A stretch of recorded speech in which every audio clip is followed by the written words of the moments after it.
Bienvenidos a este informativo económico de Deutsche Welle. Soy Belén Palancar. Gracias por su atención. Este lunes las criptomonedas han encendido las alarmas ya que siguen en caída. El Bitcoin, la mayor criptodivisa del mundo, cayó un 9% en las operaciones por debajo de los $34.000. La moneda virtual ha perdido la mitad de su valor desde que alcanzó su máximo histórico en noviembre. Varios factores están avivando el miedo de los inversores. Uno de ellos es la incertidumbre existente a la espera de lo que decide hacer la FED este miércoles con su política monetaria y sus planes para luchar contra la creciente inflación. Y por otro lado, otro de los motivos que mantiene en vilo a los mercados es la preocupación por el despliegue militar de Rusia en la frontera con Ucrania.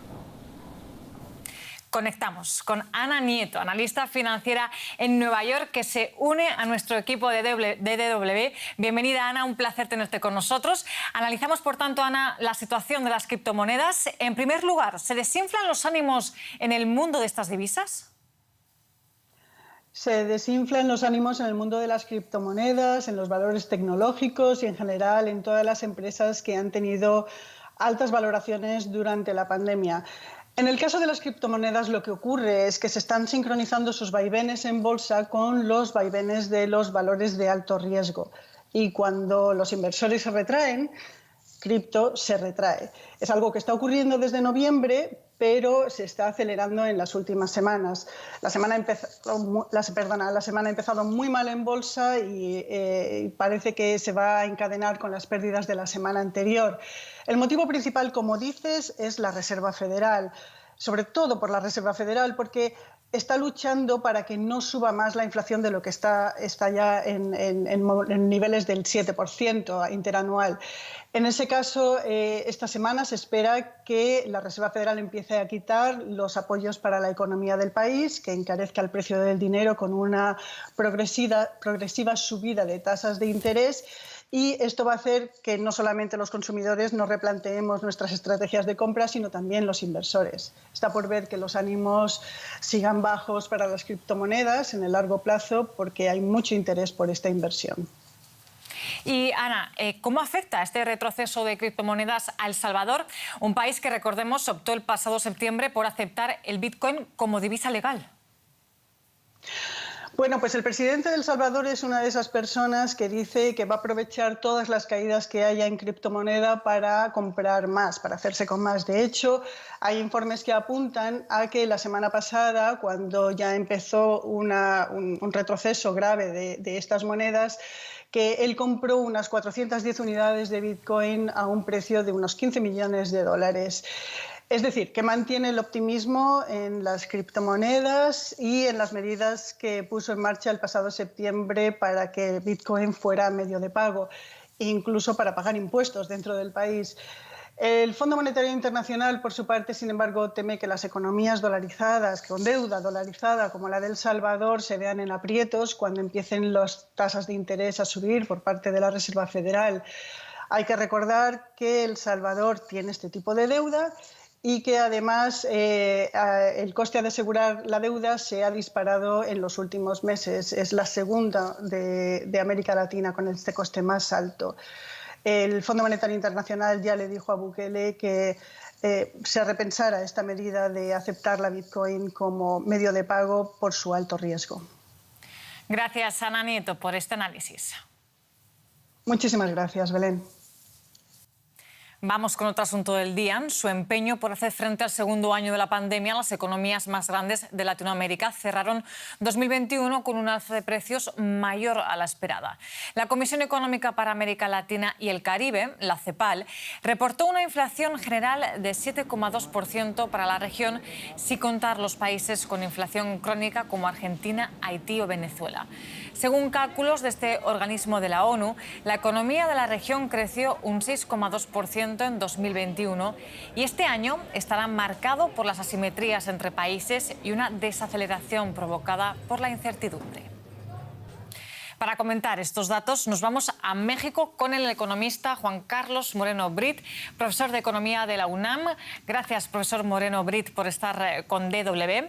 En primer lugar, los expertos prevén una desaceleración económica para este año en América Latina. ¿A qué se debe? ¿Qué factores hay detrás? Bueno, se debe a que también se prevé esa desaceleración en el mundo, pero sobre todo porque los vientos favorables que nos ayudaron el año pasado con el comercio, con lo de las vacunas que empezó a funcionar bastante bien, los precios al alza de los commodities y las remesas, eso ayudó muchísimo, y la demanda muy fuerte de Estados Unidos y de China. Y ahora esos cuatro elementos no estarán en el 2022. Entonces ahí ya tenemos ese problema. Sumémosle lo que usted estaba diciendo, querida Belén. La preocupación sobre la inflación está haciendo que los gobiernos de la región y los de los países desarrollados estén instrumentando medidas contraccionistas en términos de política monetaria y fiscal. Entonces los elementos que nos ayudaban a crecer el año pasado están siendo obstáculos más allá de la incertidumbre que usted mencionaba.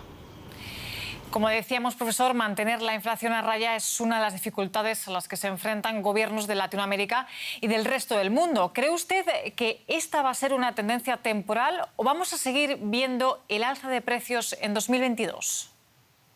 Yo creo que no va a estar acelerándose la inflación como la vimos el año pasado, pero va a seguir a niveles altos porque de los problemas que tiene en términos de los supply chains siguen trabados muchos de ellos. Entonces eso va a seguir funcionando, va a seguir siendo un gran obstáculo. Sumado las devaluaciones, las depreciaciones cambiarias y el precio de la energía, también todo eso estará siendo elevado. Lo malo es que para los policy makers hay una decisión muy importante entre no querer desacelerar la economía porque la pobreza, la desigualdad y el desempleo, los empleos están muy malos, y tratar de controlar la inflación. Ahí hay una decisión que es entre la espada y la pared, lo van a ver muy difícil muchos gobiernos. Y por último, profesor, otro de los legados de la pandemia es el elevado nivel de endeudamiento de los gobiernos de Latinoamérica. ¿Quién va a pagar la cuenta? ¿Vamos a ver más austeridad? Yo diría que ya le estamos pagando todos, querida Belén, porque no solo es la parte de la austeridad que nos debe de preocupar, sino la parte de la pobreza y las desigualdades. La decisión que tienen que tomar los gobiernos es decir, ¿vamos a tratar de pagar esta deuda ahorita con unas políticas austeras salvajes o vamos a tratar de llevar un poco la fiesta y la paz social en paz, haciendo que esta deuda extiéndase un poco más para que no tengamos problemas sociales con más pobreza, más desempleo y más subempleo? Juan Carlos Moreno Brit, profesor de Economía de la UNAM, muchas gracias por conectar con DW y hacer este análisis sobre la inflación en Latinoamérica. Un placer, cuando quieran, será aquí su casa. Y seguimos en la región para hablar del desastre ecológico que ha llevado a la población a protestar en las calles. El gobierno de Perú está evaluando cómo sancionar a la refinería propiedad de Repsol tras el derrame de petróleo de la semana pasada. La primera ministra Mirta Vázquez no descarta suspender la actividad en las instalaciones o retirar la licencia de operar a Repsol. Igualmente señaló que había partidos políticos que solicitaban la expropiación de la refinería por el desastre ecológico causado ante las costas peruanas, que ya afecta a hasta 9 millones de metros cuadrados. Vázquez alegó que había que estudiar las condiciones legales para exigir también la restauración de las áreas afectadas y la indemnización de los afectados. Repsol ha reconocido que reaccionó tarde porque no había sido consciente de la magnitud total de este desastre. Y ahora venimos aquí a Europa, y es que las personas que no estén vacunadas contra el COVID-19 ya no podrán acceder a restaurantes, bares, lugares turísticos y recintos deportivos en Francia, a menos que se hayan recuperado recientemente de la enfermedad. Medidas que impone el gobierno francés para intentar frenar el aumento de casos de la variante Omicron, que mantiene en vilo ahora mismo al país. La nueva ley entró en vigencia este lunes y requiere un pasaporte de vacunación, pieza central de la campaña del gobierno de Macron contra el coronavirus.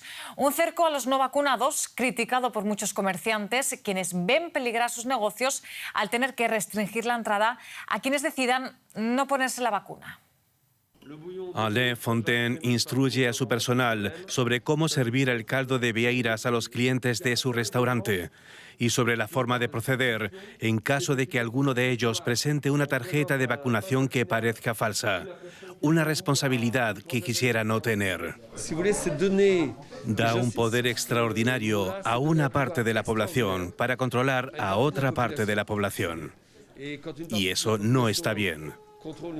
Millones de personas trabajan en este sector. De ellas, unas 400.000 serán controladas cada vez que vayan a trabajar. ¿Cómo se puede estar seguro de que nadie incumple las normas o de que nada salga mal? des choses qui vont mal se passer. Algunos propietarios de restaurantes dicen que la legislación es intrusiva y que no la cumplirán, pero de ser descubiertos podrían enfrentarse a una multa de 1.000 euros. Para los que hayan usado un pase falso más de una vez, el precio es aún más alto. Penas de hasta 5 años de cárcel y una multa de 75.000 euros. No, ça me choque pas du tout. La nueva ley no me parece tan terrible. No, je trouve que comme ça Creo que tal vez así se pueda convencer a la gente de vacunarse, en vez de conformarse con un simple test. vaccination. Eso es precisamente lo que la ley quiere promover, que cada vez más gente se vacune. Y terminamos con un anuncio que ya muchos esperaban. Se trata de una tradición con siglos de historia y que ha pasado de generación en generación. Hablamos de la caza y extracción de trufas en Italia, que ahora ha sido incluida en la lista de patrimonios culturales inmateriales de la humanidad protegidos por la UNESCO. Los agricultores italianos y los perros especialmente adiestrados, que les ayudan a olfatear estos manjares, se alegran de esta última decisión. Las trufas han sido durante mucho tiempo un lujo. Para que se hagan una idea, 100 gramos de trufas cuestan la friolera de 500 euros.